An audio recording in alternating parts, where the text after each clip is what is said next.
तो first character है two brothers जिनके नाम है निकोला एंड जैकोपो। निकोला 13 साल का लड़का है और जैकोपो इज नियरली 12 यानी वो 12 साल का लड़का है। नेक्स्ट कैरेक्टर है नरेटर खुद जो ये स्टोरी बता रहे हैं और लास्ट कैरेक्टर है लुगी जो कि एक ड्राइवर है नरेटर का। तो अब शुरू करते हैं चैप्टर की एक्सप्लेनेशन, वो भी काफ़ी आसान भाषा में जो आपको इजली ये चैप्टर समझाने में मददगार साबित होगा। तो नरेटर कहते हैं कि जब वो लोग एल्प्स के निचले पहाड़ियों से जा रहे होते हैं तो दो छोटे छोटे बच्चों ने उन्हें सिटी के बाहर ही रोक लिया, यानी they stopped us on the outskirt of Verona, और वो बच्चे वाइल्ड स्ट्रॉबेरीज बेच रहे थे। तभी जो ड्राइवर लुगी था वो कहता है कि नहीं मत खरीदिए, आपको इन स्ट्रॉबेरीज से काफ़ी अच्छे फ्रूट्स यानी फल वरोना में मिल जाएंगे, और ये लड़के के कपड़े भी कितने गंदे हैं तो स्ट्रॉबेरीज भी अच्छे नहीं होंगे। ये कहते हुए नरेटर के ड्राइवर ने उन्हें मना करता है। एक लड़के ने एक जींस पहने रखा था जो फटे हुए थे और पुराने भी थे, और दूसरे लड़के ने एक जैकेट पहने हुए रखा था जो उसके पतले शरीर के आगे पूरी ढीली लग रही थी। लेकिन नरेटर उन बच्चों को देखते हैं, उनके ब्राउन स्किन्स, टैंगल हेयर्स यानी घुंघरेले बाल एंड डार्क अर्नेस्ट आइज यानी गंभीर सीरियस काली आंखें थीं। नरेटर कहते हैं कि वो उनके तरफ अट्रैक्ट होते हुए महसूस कर रहे थे, और जब उनके यानी नरेटर के एक साथी ने उन लड़कों से बात की तो पता चला कि वो दोनों भाई थे, निकोला एंड जैकोपो। निकोला बड़ा था जिसकी उम्र 13 साल था और जैकोपो लगभग 12 साल का था जो मुश्किल से गाड़ी के हैंडल तक पहुंच पा रहा था। नरेटर ने उनका सबसे बड़ा वाला बास्केट स्ट्रॉबेरीज का खरीद लेते हैं और शहर की तरफ चल देते हैं। दूसरी सुबह जब नरेटर होटल से बाहर निकलते हैं तो वो अपने दोस्तों को एक चौराहे पे एक सुसाइन वाले के बॉक्स के ऊपर झुके हुए देखते हैं जो अपना बिजनेस कर रहे थे। वो यानी नरेटर कुछ पल तक देखते रहे, और जब बिजनेस थोड़ा स्लो डाउन हुआ तो नरेटर खुद चल के उनके पास गए और एक स्माइली चेहरे के साथ यानी मुस्कुराहट के साथ उनको ग्रीट किया। तो वो सुसाइन वाले कोई और नहीं, वही दो बच्चे होते हैं। तो नरेटर कहते हैं कि मैं तो समझा था कि तुम लोग सिर्फ फल बेचने का काम ही करते हो।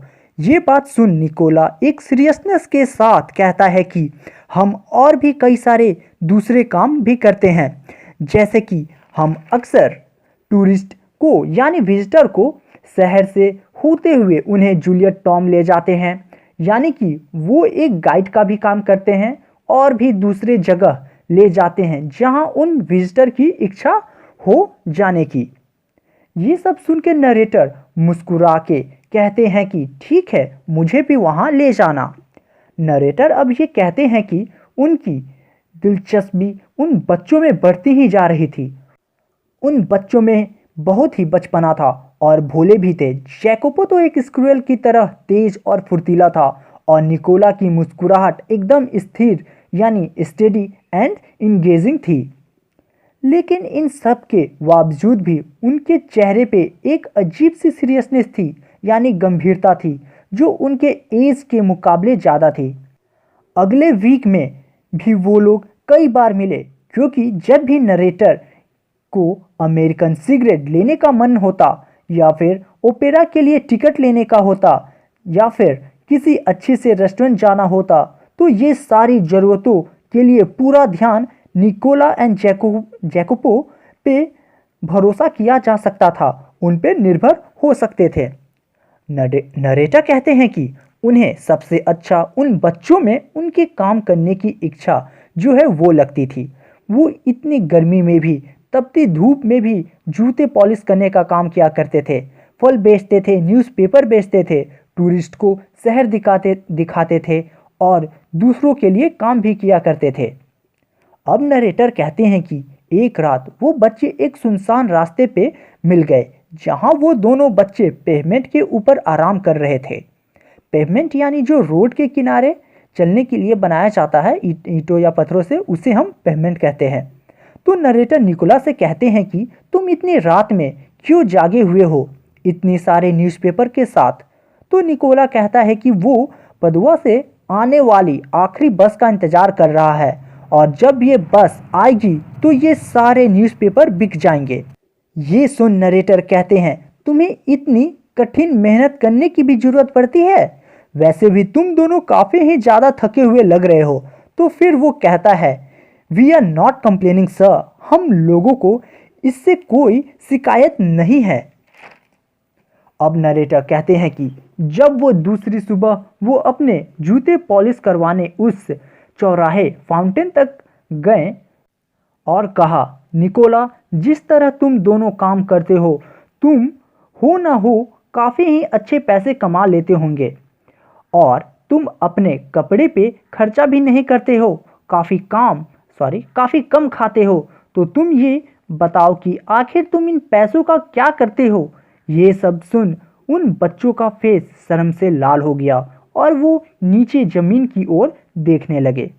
फिर नरेटर कहते हैं जरूर तुम इन पैसों से अमेरिका जाने के लिए सोच रहे होगे।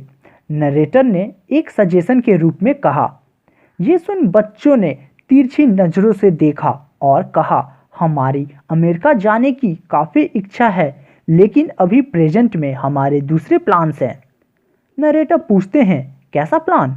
ये सुन बच्चा थोड़ा सा अनकंफर्टेबल वे में मुस्कुराया और कहा बस ये प्लान है सर। फिर नरेटर कहते हैं कि अच्छी बात है और मैं मंडे को यहाँ से जा रहा हूँ, तो क्या कोई ऐसा काम है जो मैं तुम लोगों के लिए कर सकता हूँ। निकोला ने सर हिलाया लेकिन तभी जैकोबो ने कहा कि सर हम हर एक संडे को एक गांव जिसका नाम पोलिटा है वहाँ जाते हैं जो 30 किलोमीटर दूर है यहाँ से। वैसे तो हम साइकिल किराए पे लेके चले जाते थे लेकिन आप इतने अच्छे और दयालु हैं तो कल आप अपने कार से हमें भेज दें। नरेटर ने अपने ड्राइवर को संडे की छुट्टी दे दिया था, फिर भी उन्होंने कहा कि ठीक है मैं खुद तुम्हें कार में बैठाकर ले जाऊंगा।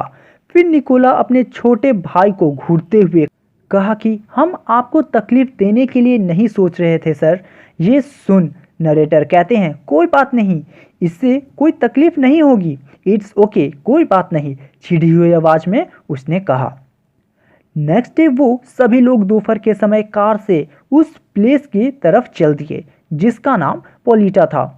नरेटर ये कहते हैं कि उन्हें लगा कि वो कोई साधारण सी जगह होगी लेकिन वो देखते हैं कि एक लार्ज रेड कलर का विला के पास रुके और उस बंगलों के चारों तरफ एक ऊंची पत्थर की दीवार बनी हुई थी।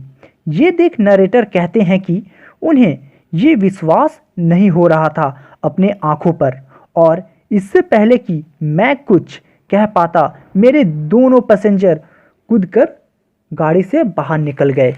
उन्होंने कहा कि सर हम ज़्यादा देर नहीं लेंगे, बस 1 घंटा लगेगा, आप शायद तब तक गांव के कोई रेस्टोरेंट में जाना पसंद करेंगे। ये बोल के वो लोग उस बंगलो के अंदर चले गए।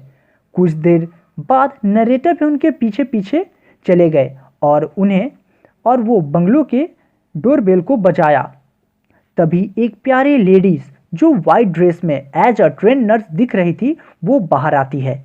नरेटर उस ट्रेन नर्स से कहते हैं कि मैंने अभी अभी 2 छोटे बच्चे को यहाँ अंदर लाया हूँ। तो वो लेडी कहती है हाँ और दरवाज़ा खोल देती है और कहती है नरेटर से कि मैं आपको उनके पास ले चलती हूँ और एक ठंडी गलियारों से होती हुई एक हॉस्पिटल की तरफ ले गई और वो एक छोटे से रूम के दरवाजे के पास वो नर्स रुक गई और धीरे से स्माइल देते हुए कहा कि आप इस ग्लास पार्टीशन से देख सकते हैं। नरेटर कहते हैं कि जब उन्होंने उस ग्लास पार्टीशन से अंदर देखा तो उन्होंने देखा कि वो दोनों लड़के लगभग 20 साल की लड़की जो सुंदर सा ड्रेस पहने हुए बेड पे तकियों के सहारे बैठी हुई थी, वो दोनों लड़के भी ठीक उसी बेड के किनारे पे बैठे हुए थे। वो लोग कुछ बातें कर रहे थे। वहाँ बगल में कुछ फ्रूट्स प्लेट में थे, वाइल्ड फ्लावर्स एक वास में रखा हुआ था और उन तीनों बच्चों की शक्ल मिल रही थी, जैसे कि वो सिस्टर्स एंड ब्रदर्स हों। तभी नर्स नरेटर से कहती हैं कि क्या आप अंदर नहीं जाएंगे? लूसिया आपसे मिलकर खुश होंगी। मैं सर हिला के ना कहा, और मैं यहाँ पे नरेटर है, नरेटर ने सर हिला के ना कहा और वहाँ से चल दिए। और ये सोचा कि मुझे इन तीनों के बीच नहीं जाना चाहिए, और वो नीचे सीढ़ियों के पास रुक कर नर्स से पूछे कि क्या आप उनके बारे में मुझे कुछ बता सकती हैं जितना आपको पता है? तभी नर्स ने कहा कि वो बच्चे इस दुनिया में बिल्कुल अकेले हैं, सिर्फ बहन लूसिया को छोड़कर उसके फैमिली में कोई और नहीं है। उनके पिता एक विडोवर थे और सिंगर भी थे जो वॉर में मारे गए थे। बॉम्ब ने उनके घरों को उड़ा दिया और इन्हें सड़क पे ला दिया। लूसिया खुद भी सिंगिंग करने का ट्रेनिंग ले रही थी। वो भूखमरी के शिकार भी हुए। वो कई दिनों तक काफ़ी तकलीफ़ें भी झेली और अपने आप को काफ़ी मुश्किलों से जिंदा रख पाए थे। 3 साल तक जर्मन का राज रहा और ये बच्चे जर्मन वालों से काफ़ी नफरत करने लगे। वो विरोध आंदोलन में शामिल होने वाले पहले बंदे थे, लेकिन वो अपने बहन के पास वापस लौट के आ जाते हैं और वो देखते हैं कि उनकी बहन एक बीमारी ट्यूबरक्लोसिस ऑफ स्पाइन नामक बीमारी से ग्रसित है, मतलब सफ़र कर रही है। ये सुन नरेटर पूछते हैं कि क्या इस हालत में भी वो अपने बहन को छोड़कर नहीं गए। नर्स कहती है कि वो अपने बहन लूसिया को इस हॉस्पिटल में ले आए। इन 12 महीनों में लूसिया एज अ पेशेंट रही है इस हॉस्पिटल में, और उसमें काफ़ी सुधार भी आया है। हमें ऐसा उम्मीद है कि वो फिर से गा सकेगी, चल पाएगी। लूसिया के भाई अपना पेमेंट हर वीक कर देते हैं और मैं ये तो नहीं जानती कि वो क्या करते हैं, पैसे कैसे और कहाँ से लाते हैं। मैं उन बच्चों से कुछ भी नहीं पूछती। ये सब सुन नरेटर ने कहा, हाँ वो कुछ काम करते होंगे। फिर नरेटर बाहर उनका वेट करने लगे। फिर वो दोनों आए तो कार में बैठ वापस वो लोग शहर की तरफ चल दिए। किसी ने भी एक वर्ड नहीं कहा। मैंने भी यानी नरेटर ने भी कुछ नहीं कहा, क्योंकि नरेटर को लगा था कि वो अपना ये सीक्रेट ही रखना चाहते थे। उन लोगों के ये बलिदान डिवोशन ने उनके दिलों को छू लिया, यानी नरेटर के दिल को छू लिया। इस युद्ध ने उनके जज्बा को नहीं तोड़ पाए, यानी war had not broken their spirit, और उनके ये निस्वार्थ यानी सेल्फलेस एक्शन ने ह्यूमन लाइफ को एक नया स्वाभिमान यानी नोबिलिटी दिया था। और ये दोनों लड़के ह्यूमन सोसाइटी के लिए एक बहुत बड़ी आशा थे, होप थे। और इसीलिए नरेटर ने इस चैप्टर का नाम 2 जेंटलमैन ऑफ वरोना